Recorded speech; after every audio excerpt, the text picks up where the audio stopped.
Next, let's talk about soil classification. So soil taxonomy is a way of classifying soils, just like we have taxonomy to identify different kinds of living things like species and genus.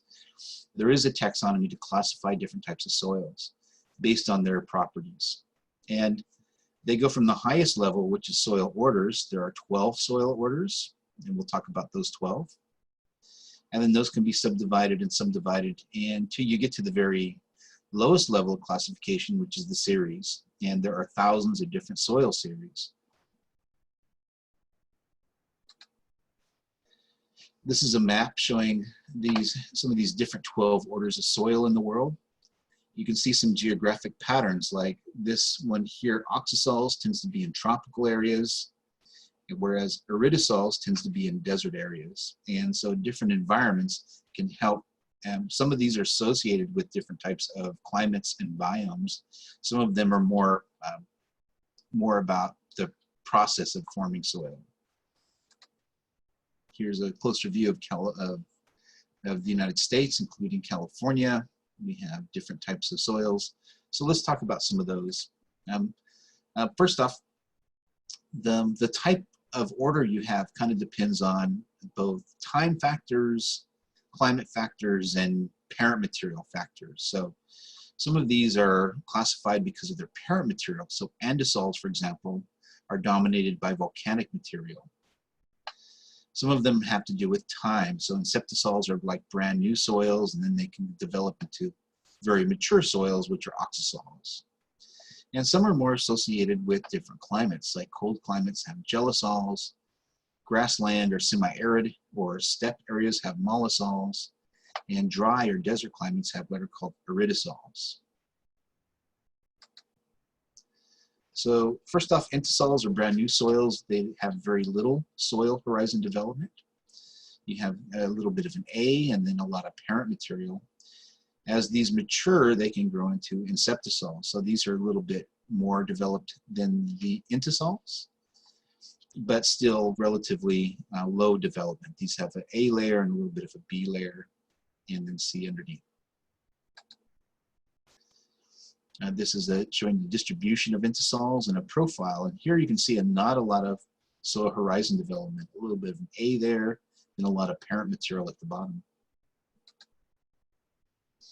Inceptisols have they're slightly more developed. They have an A and a B and then C underneath. Andisols, the name comes from the Andes Mountains in South America, which have a lot of volcanoes. So they have soils that have a lot of ash in them. Gelisols are associated with permafrost, and they primarily develop in tundra areas. We've talked about tundra being some cold, treeless environments, or what we call the polar or E climates. Histosols are developed in wetland areas. They're in areas that the water in the soil prevents the breakdown of organic material. So these are very dark soils because of the lack of breakdown of organic material.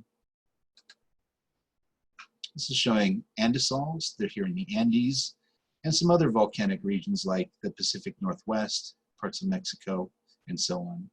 And a lot of the material in the soil comes from volcanic ash.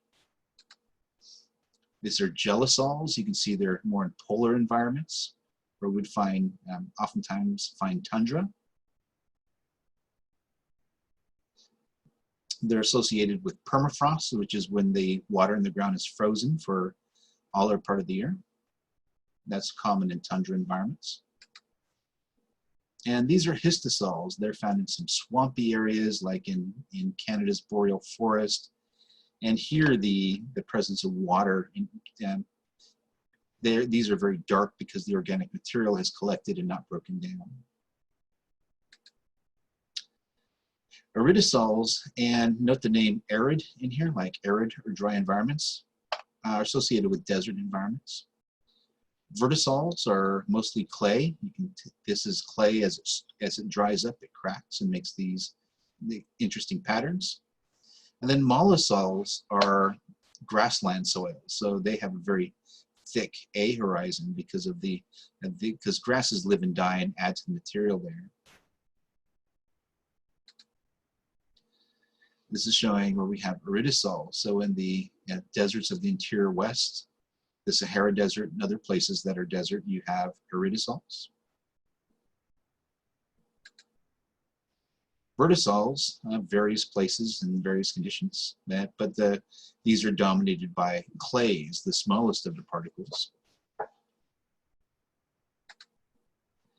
And then these are mollisols. These are like in the Russian steppe, the Great Plains, and other grasslands of the world.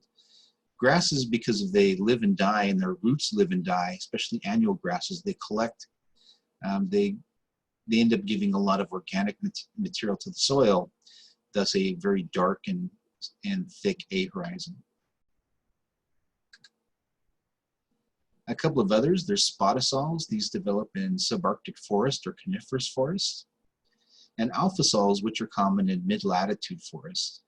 And they're even in places like Fresno, where you don't necessarily have historically forest conditions, but more of just sort of mild mid-latitude climates.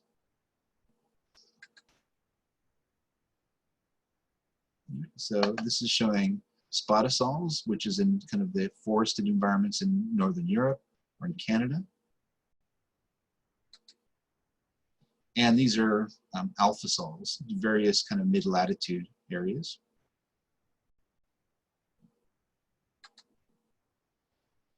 Right. Ultisols are weathered and leached. These are associated with humid subtropical climates like you might find in places like Florida or the southeastern United States. And then oxasols are the most weathered and leached. And these are associated with tropical environments like where you might find tropical rainforests. Both of these are very red in color, and especially so with the oxasols. And here a lot of material has been leached or washed away, leaving behind deposits like aluminum and iron. And iron can actually rust, thus the red color, called oxidation. So here's ultisols. They're common in the southeastern United States. Fairly red in color, and these are the oxasols. They're in tropical environments like Central Africa and in the Amazon basin. And these two are also very red in color as well. These are the most weathered and very old soils. So just to recap, I'm going to highlight 4 of these that are particularly associated with climates or biomes. The tropical soils were the oxasols. Those are associated with tropical environments. Arid or aridisols are associated with desert environments. Steppe or mid-latitude grasslands are associated with mollisols. And tundra environment are associated with gellisols. So the other 2 are a little bit less of a tight linkage, but these 4 in particular have a very close linkage between the climate, the vegetation, and the soil.